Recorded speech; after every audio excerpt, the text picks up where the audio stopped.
Selamat datang di Zona Visual. Di sini kita akan menceritakan serial Vikings Valhalla season 3 episode ketiga. Namun perlu diingat, bagi kalian yang belum mengikuti cerita ini dari awal, saya sarankan untuk nonton terlebih dahulu episode sebelumnya agar memahami jalannya cerita. Karena pemahaman kalian akan cerita merupakan tanggung jawab kami. Untuk itu, saya udah menyiapkan playlist Vikings Valhalla season pertama dan kedua. Atau kalian bisa cek link videonya di deskripsi. Jika sudah, mari kita masuk ke cerita. Setelah pembantaian Saracens yang dilakukan oleh Maniakes, Harald, Leif, dan prajurit Bizantium lainnya akhirnya kembali ke ibu kota Konstantinopel. Terlepas dari pembantaian sadis kaum Saracen, mereka disambut meriah bak pahlawan atas keberhasilan menaklukkan benteng Sirakusa.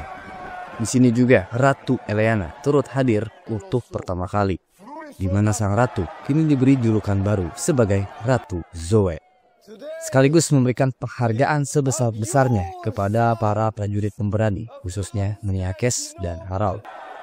Mereka berdua dianugerahi kehormatan tertinggi sebagai prajurit kaisar dengan gelar Spartarikan Dinatos. Dengan begitu, seluruh prajurit pun bersorak gembira menyambut penghargaan dari sang ratu. Berbeda dengan Leif Erikson, nampaknya ia masih terpukul atas pembantaian sadis yang menimpa kaum Saracen. Ia masuk ke tempat tinggal Mariam, lalu dihampiri oleh seorang wanita dan tidur sejenak melupakan kesedihan. Di kesempatan itu, Leif akhirnya mengungkapkan alasan mengapa dirinya tidak ikut merayakan bersama para jurid. Lantaran ia merasa bertanggung jawab atas pembantaian kaum Saracen. Untuk itu, Leif akan balik kampung ke negeri yang telah membesarkan dirinya. Sementara di istana kita masih melihat suasana penuh kemeriahan. Terlihat Viking Perangian tak ingin membuang kesempatan untuk sekedar melepas rasa lelah bersama para dayang yang disiapkan ratu. Cukup berbeda dengan seorang Harald Sigurdsson yang secara misterius dibawa menuju ruang bawah tanah di mana kaisar dan ratu telah menunggunya. Kaisar meminta sebuah jaminan apakah Harald bisa dipercayai. Maka Romanos pun mengajak Harald untuk masuk ke ruang harta milik kaisar. Menurut sang kaisar, harta-harta yang ada di ruangan ini sudah terkumpul sejak lama dari penaklukan selama berabad-abad. Dan betapa mengejutkannya, Romanos mengatakan Harald bisa memiliki semua harta ini, tapi dalam waktu yang terbatas. Lalu saat Romanos mempersilahkan Harald untuk memilih, entah mengapa Elena mendekati Harald seraya mengatakan bahwa kau bisa memiliki semua ini tanpa harus mengambil satu harta benda pun. Dan Elena menyelipkan sebuah kunci berwarna emas yang membuat Harald cukup kebingungan. Kali ini kita berpindah ke daratan Normandia saat Emma dan Knut baru saja mendarat dan mendapat sambutan dari saudara Emma, Richard. Di sini Emma tak bisa menyembunyikan kebahagiaan ketika bisa melepas rasa rindu kepada kedua putranya, Alfred dan Edward. Terlihat jelas bagaimana kedua putra ini nampak sinis terhadap King Knut, ayah sambung mereka, mengingat reputasi dan bagaimana King Knut bisa mendapatkan hati sang ibu. Tapi yang pasti, di sini Knut dan Emma disambut oleh seorang Duke dari Normandia bernama William, bersama walinya bernama Walter yang mengaku sebagai saudara dari ibu William. Perbincangan berlanjut di meja makan. Richard dan Emma membicarakan William yang sebentar lagi akan menyandang gelar di Normandia. Akan tetapi, Richard memiliki sedikit kekhawatiran bahwa gelar yang dimiliki William akan direbut oleh walinya, yaitu Walter. Di malam harinya, Emma terlihat begitu muram karena dalam pikirannya ia sedang memikirkan sikap kedua putranya yang telah berubah. Hal itu tak lepas dari keputusan Emma sendiri yang telah sengaja menempatkan dan mengasingkan mereka di Normandia, alih-alih hidup bersamanya di Inggris. Namun Knut beralasan jika mereka ditempatkan di Inggris dan ditinggalkan, nyawa mereka bisa dalam bahaya.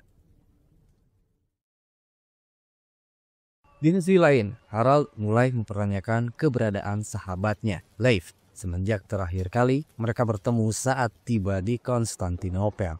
Akhirnya mereka bertemu di mana Leif tengah membakar seluruh barang-barang penting yang selama ini menjadi petunjuk kemana ia akan pergi. Leif menjelaskan bahwa kini ia sudah tak memiliki tujuan.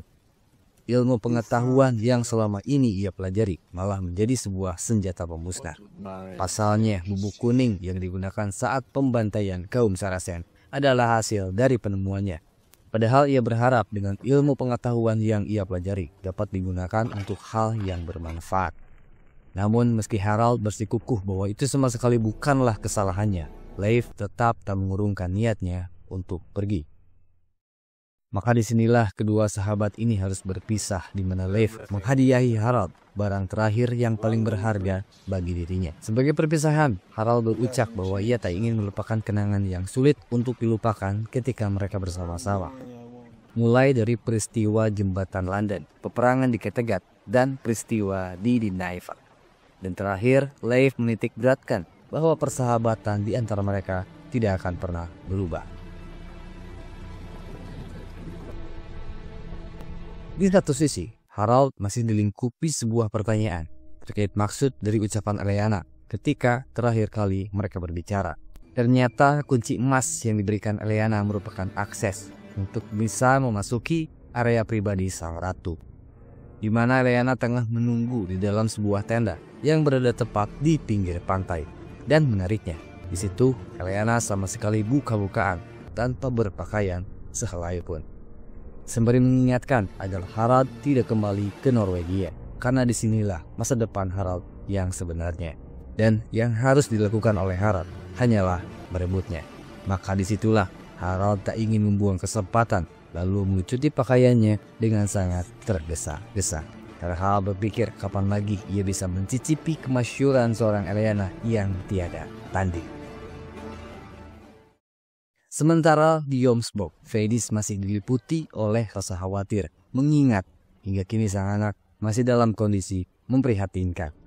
Bahkan di sela-sela itu, Freydis sempat bermimpi yang secara singkat memberitahu Freydis bahwa dirinya adalah putri Uppsala terakhir yang harus bisa mempertahankan diri.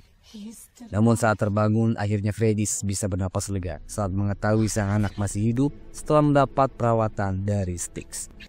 Kendati demikian, banyak dari masyarakat Jomsborg yang tak selamat, bahkan hingga mencapai setengah dari populasi Jomsborg.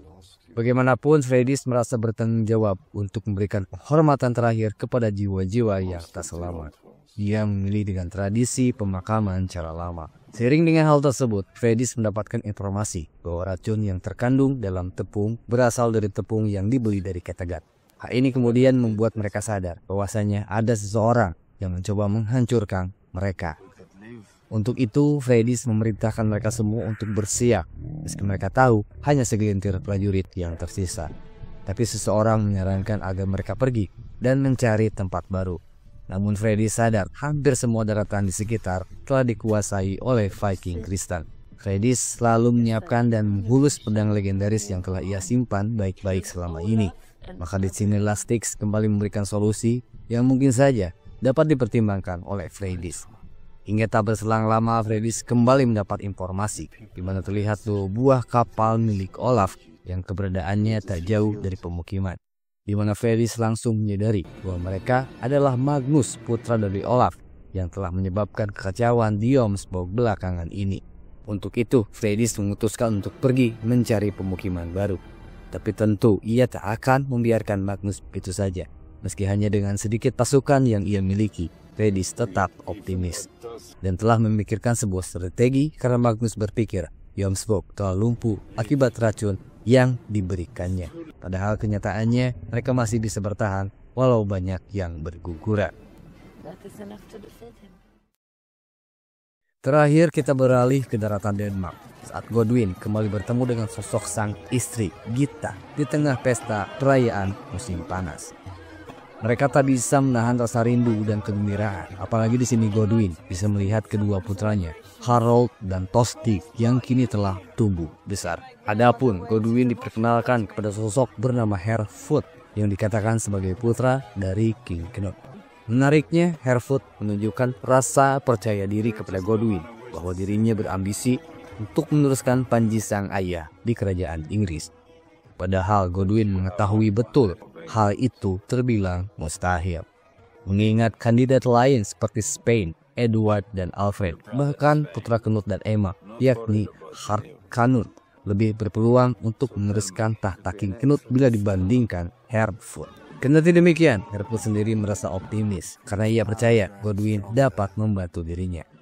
Tapi Gita tak ingin Godwin dipusingkan dengan hal ini, karena setelahnya Gita akan memberikan Godwin persembahan yang tiada tanding. Namun tanpa disadari, masalah baru tengah menghantui mereka. Di tengah pertempuran hebat antara Godwin dan Gita, mereka dikejutkan oleh teriakan dari orang-orang yang sedang berpesta. Pasalnya sekelompok kaum Wens tiba-tiba melayangkan serangan, hingga membuat semua orang di sana kocar-kacir. Sontak para pria yang mengaku sebagai prajurit termasuk Godwin dan Hereford langsung turun tangan menghadang serangan kaum Wens. Di satu sisi, kaum Wens menyasar para wanita untuk mereka culik, yang sialnya Gita menjadi salah satu korban. Lantas Godwin tak berdiam diri, ia langsung mengejar mereka. Dan akhirnya Godwin berhasil menyelamatkan sang istri meskipun nyaris diculik oleh kaum Wens. Dengan ini, film pun selesai.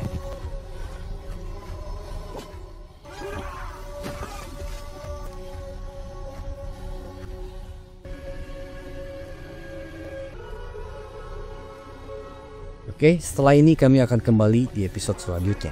Terima kasih atas segala perhatiannya. Kami Zona Visual pamit undur diri.